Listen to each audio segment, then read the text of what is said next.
बंधुओं, ये अत्याचार पे अत्याचार कर रहा था। उसी समय महाराज पिता के पास में खबरें जाने लगी। भोजराज कंस को बुलवाया, बेटा एक बात बताओ, तुम्हें ये पता होना चाहिए जब वो शेर वन को उजाड़ देगा तो वन की रक्षा कौन करेगा?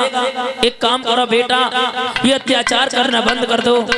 जवाब दिया बूढ़े बाप, हमें ये लग रहा है तुम बूढ़े हो गए, तुम्हें ये कल की घोड़ी भी बूढ़ी हो चुकी है, तुम्हें ये पता होना चाहिए, अब तुम राज करने योग्य नहीं रहे। मंत्री कहिए महाराज, ये बताओ अगर हम राजा बन जाए तो कैसा रहेगा? बोले महाराज 1 पे 11 रहे, तुम राजा बन जाओ, तुम राजा बन जाओ तो हम प्रमोशन हो जाए। उसी समय महाराज भोजराज कंस ने कहा, मंत्री मेरे पिता का श्रृंगार करो, श्रृंगार करो, हाथों में हथकड़ियां, पैरों में बेड़ियां डाल दो, क्योंकि तुम्हें ये पता होना चाहिए हाथों में हथकड़ियां, पैरों में बेड़ियां जब डाल दोगे ना, क्योंकि अब ये राज के लायक नहीं रहे कि बुद्धि काम ना तत्व है। मेरा निवेदन तो एक है श्रोताओ, निवेदन तो मेरा एक है महाराज, अगर बेटा बाप के बराबर हो जाए और बेटा का पैर बाप के जूता में आ जाए तो लड़का का दर्जा नहीं देना चाहिए, एक मित्र का दर्जा देना चाहिए। उसी समय महाराज अपनी जबरदस्ती महाराज मुकुट उठाया, अपने सर पर रख लिया, और जब सर पर रखा है तो महाराज हुआ कि अब तो अत्याचार और बढ़ गया। आवाज लगा दी, है मंत्री ऐलान कर दो, हवन होता हो, बेदियां फोड़ दो, पीले वस्त्र भाई महात्मा मिले सब जेल खाने में डाल दो। अरे भैया जैसे तली शब्द सुने अब तो अत्याचार पे अत्याचार होने लगा। जैसे ही अधिकारी हुआ क्या कि अधिकारी भो जब ओ कंस राज और कानून नए नए बनने लगे,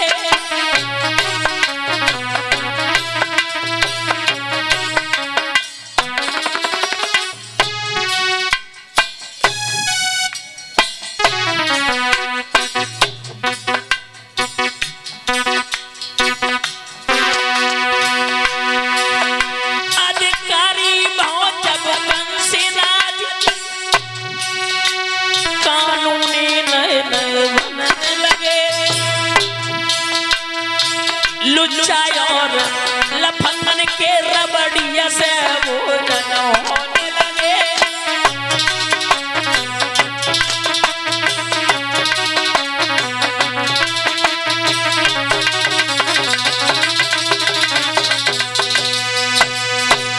महाराज जब तो रबड़ी से भोजन होने लगे, एक बार ऐलान किया कोई मेरी तरफ से प्रजा के ऊपर कोई दुख तो नहीं आया।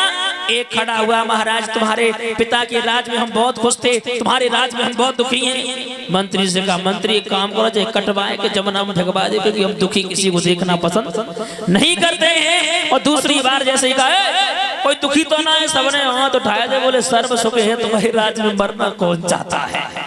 मेरी कथा के प्रेमी सज्जनों, जवाब दिया मंत्री, और कोई तो ताजी खबर हो तो बता। मंत्री बोलो महाराज बस एक ही कमी रह गई है, बस अब तुम्हारी शादी और हो जाए। बोले तेरी निगाह में कोई हो तो बता। बोले मेरी निगाह में है। बोले कौन? बोले मगध के राजा जरासंध की 2 पुत्रियां हैं, बड़ी सुंदर है, बड़ी सुंदर है, फूलन की फुलवारी कि बताओ फूलन की फुलवारी पर घूमे दाना,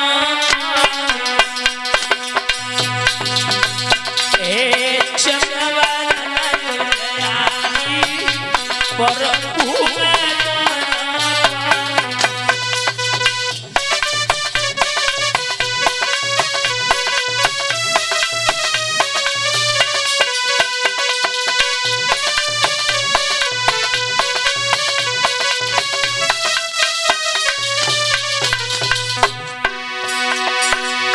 जिसका सुंदर बदन सुनहरा लागे चंद्रमा जैसा चेहरा,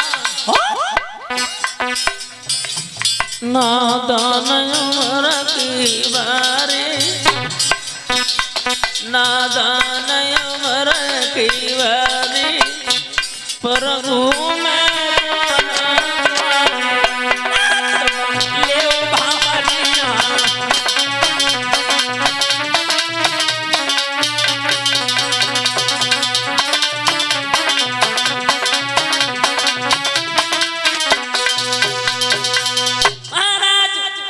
तैयार भय मगध में जाकर के पहुंचे। जरासंध से कहा है मैंने सुना है तुम्हारे 2 पुत्रियां। बोले ठीक सुना।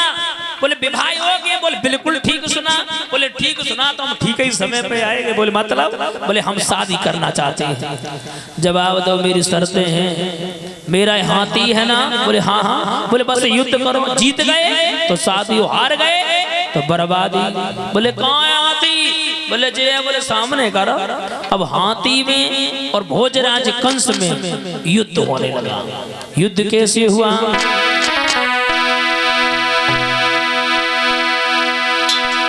अरे कंस और हाथी में अरे डट के भैया लड़ाई।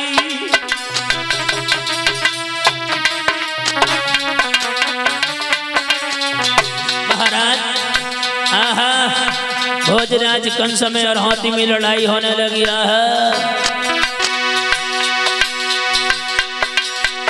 एक हार से हाथी भागो डट के करी लगा पे